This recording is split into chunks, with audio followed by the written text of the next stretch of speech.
হুজুর, যে মেয়ে টিকটক করে সে মেয়েকে বিয়ে করা যাবে কি?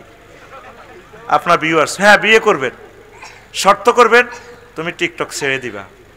তোমার যে সৌন্দর্য, তোমার ভেতর থেকে আলেম ওলামা আসবে, আল্লাহ তোমাকে কবুল করুক।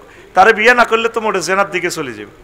তবে শর্ত করবেন যাতে হেতি রঙিন জগতের দিকে আর না যায়, তবে আর সে ফিরবে না। একবার যদি অনলাইন জগতে এসে যায় আর তার ভালো লাগবে না। কাছে থাকুন। আল্লাহ নিজে বলছেন, যুবক রে তোকে আমি বিয়ে পড়াবো।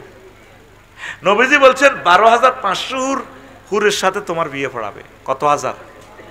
12,500। নবী কি মিছা কথা কয়? নবী নবুয়তের আগে আবু জাইল্লা আরো 9 জন মেম্বার লই ইউনিয়ন সার্টিফিকেট দিয়ে দিয়েছে। এটা কোন ইউনিয়ন? কেশারপাড়। হ্যাঁ, ইউনিয়ন পরিষদ, মক্কা ইউনিয়ন পরিষদ থেকে নবীর সার্টিফিকেট দিয়েছে আল আমিন। মেম্বার একজন আছে জারুগা,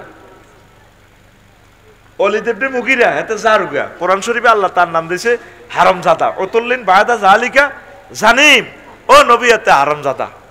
তাহলে 9 জন মেম্বার, একজন চেয়ারম্যান নবীরে কাফের হইয়া নবীর দলের একটা লোক মেম্বার ন, নবীরে দিছে কি আল আমিন। তাইলে নবী কি মিছা কথা কয়নি?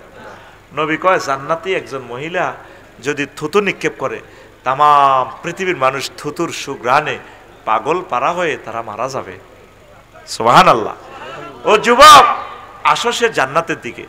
যখন তোমার বিচার কমপ্লিট করবে, 80,000 গেলমানে যায় বাসর ঘরে তোমার, সেখানে তোমার ওয়াইফের সালাম দিব, ম্যাডাম সবুজ ভাইয়া আসতেছে, মোস্তফা ভাইয়া আসতেছে। বিচার কি কমপ্লিট? ম্যাডাম জি। তখন ম্যাডাম মুস্কি হাসি দিয়ে বলবে, হ্যালো রয়, তোমরা কি মোস্তফা ভাইয়াকে দেখেছিলে? আমার ভাইয়াকে? ম্যাডাম দেখেছি। রয় না হো, আমরা তাকে দেখেছি।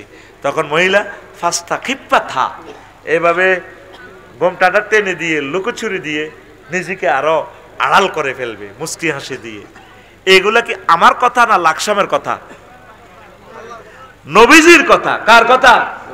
যিনি জীবনে একটা মিথ্যা কথা বলেন নাই, বলার চিন্তাও করেন নাই। লিল্লাহি তাকবীর। ও যুবক, সে জান্নাতের দিকে আসো, সে কোরআনের দিকে আসো। একামতের দিনে রতন্দ্র প্রহরী হও, কোরআনের সেবক হও, আখেরাতের দিকে আসো। এই দুনিয়ার জীবন আমাদের আসল জীবন নয়, আমাদেরকে চলে যেতে হবে আখেরাতের দিকে। তোমরা যে এখন সুস্থ, এমন একদিন আসবে তোমরা সুস্থ থাকবে না, অ্যাক্সিডেন্টেও মরতে পারো, আমল করার সুযোগ পাবে না। দুনিয়ার চিন্তা কিছু কমায়, আখেরাতের চিন্তা ঢুকাও। পড়ি আমরা আমিন। লা ইলাহা ইল্লাল্লাহ, লা ইলাহা ইল্লাল্লাহু মুহাম্মাদুর রাসূলুল্লাহ।